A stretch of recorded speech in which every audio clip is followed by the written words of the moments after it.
Halo Moduers, kembali lagi bersama saya Gaby Suartanto, Head of Advisory di Moduit. Nah, hari ini saya di-join sama Pak Jason selaku Head of Markom dari Ciptadana Asset Management. Thank you Pak Jason udah datang hari ini.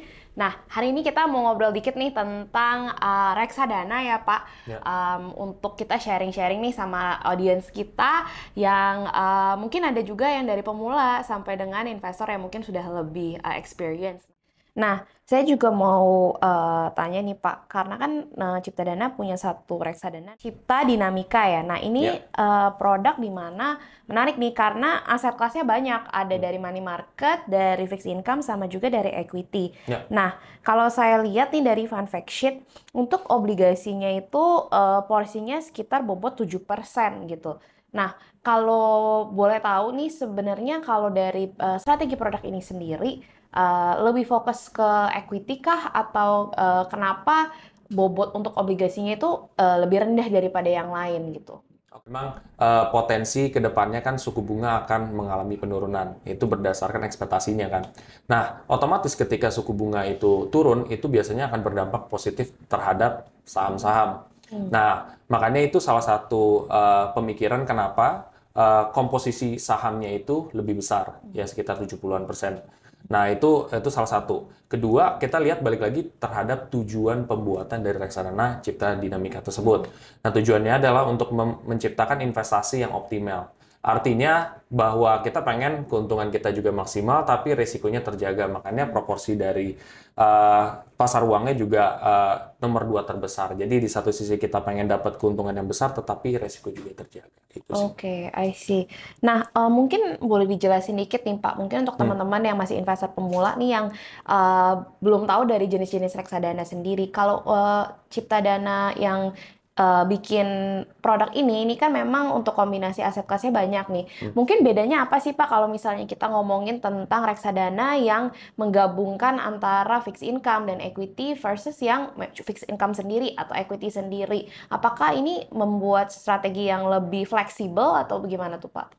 Oh, jadi kalau misalkan dari segi Ciptadana sendiri kan mikirnya bahwa kita tuh pengen mendiversifikasikan. Maksudnya dalam arti ya ada reksadana yang memang khusus mungkin obligasi, ada yang buat campuran. Kalau ini kan termasuk kategori campuran. Tetapi kan balik lagi kepada si investornya sendiri. Misalkan dia jangka waktu investasinya katakan untuk 3 tahun atau untuk 2 tahun, bisa reksadana obligasi. Tapi kalau untuk campuran ini kan durasinya kalau bisa 3 tahunan sampai 5 tahunan ke atas. Jadi lebih ke tujuan investasi dan sisanya tuh dari segi komposisi ya balik lagi terhadap investornya lebih nyaman apa. Balik lagi kan teman-teman investor juga harus cek itu isinya di top holdings itu seperti apa, apakah nyaman atau enggak.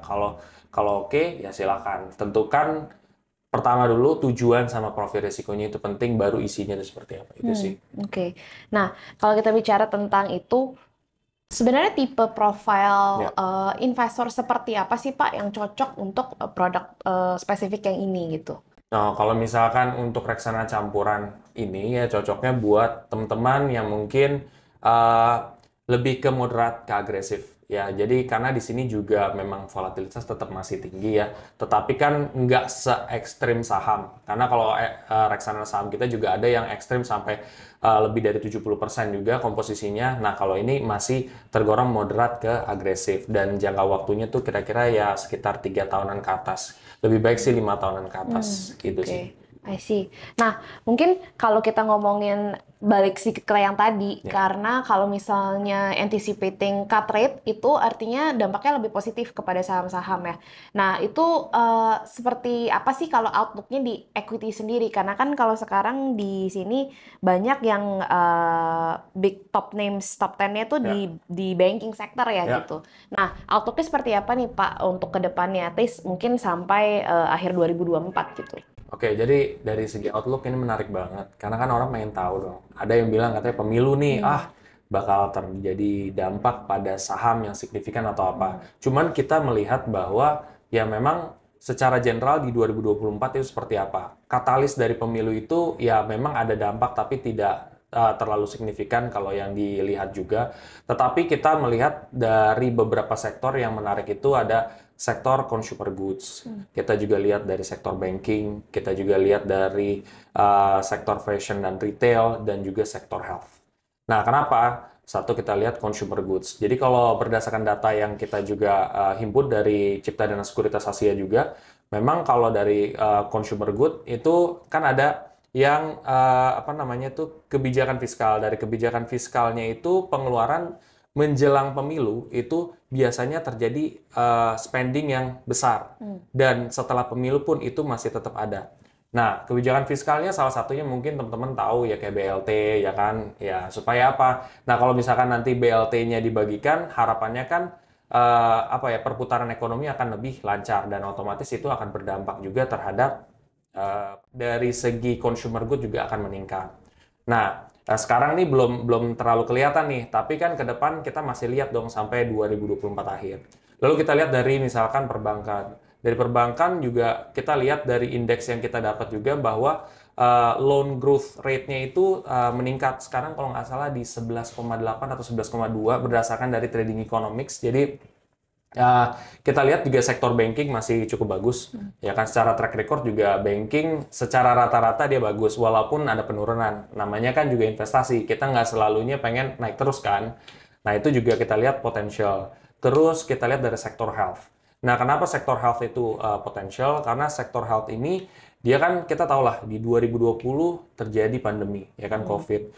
Bahwa ya kita mungkin yang awalnya tidak aware terhadap kesehatan, sekarang jadi lebih aware nih.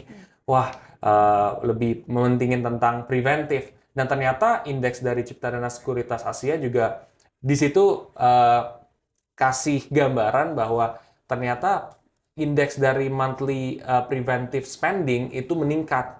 Nah, berarti kan bahwa masyarakat kita udah mulai sadar akan apa ya, preventif gitu loh, supaya hal itu tidak terjadi. Makanya spendingnya itu semakin meningkat. Ditambah juga pas yang ada pandemi itu kan kita juga udah mulai ada yang pakai masker, ada yang mungkin sekarang udah lebih cek rutin ke dokter. Nah, otomatis itu akan berdampak juga terhadap sektor health ke depannya. Kita berharap di 2024 juga tetap berkembang. Lalu satu sektor lagi yaitu adalah dari retail juga. Karena kita lihat beberapa bulan terakhir juga memang dari sektor retail apa ya, growth-nya cukup bagus. Misalkan salah satunya misalkan dari Mitra di Perkasa itu kan dia juga growth-nya juga cukup bagus tuh di situ, berapa puluh persen. Nah, itu ada peningkatan juga.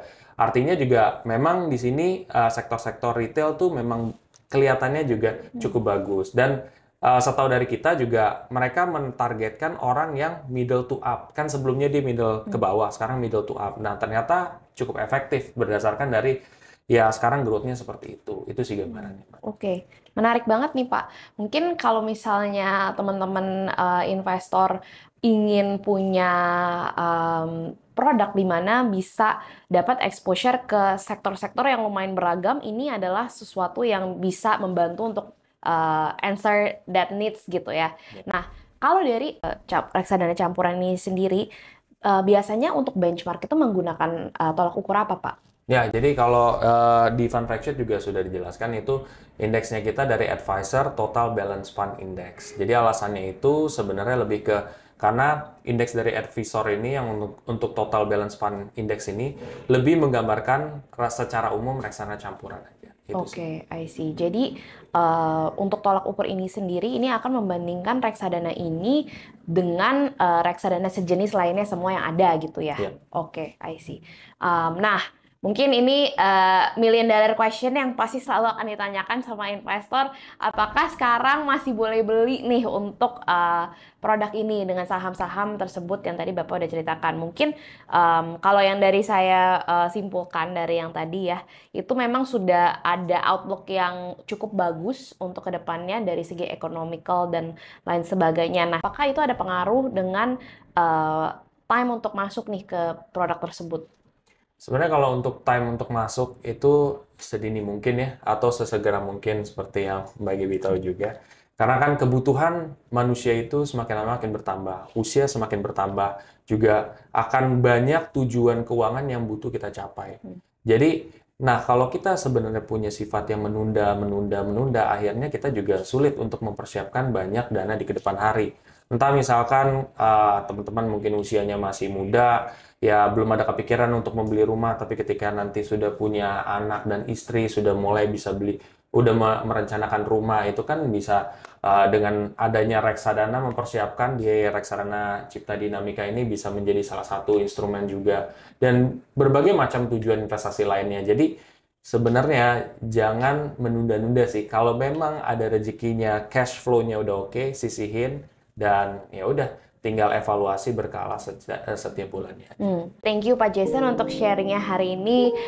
Semoga ini adalah manfaat dan juga hal yang bisa membantu teman-teman investor untuk bisa mengembangkan portfolio dan juga reaching your financial goals ya. Sekian dari kami, terima kasih atas waktunya dan jangan lupa buat like, comment, dan subscribe. See you next time, Modoers.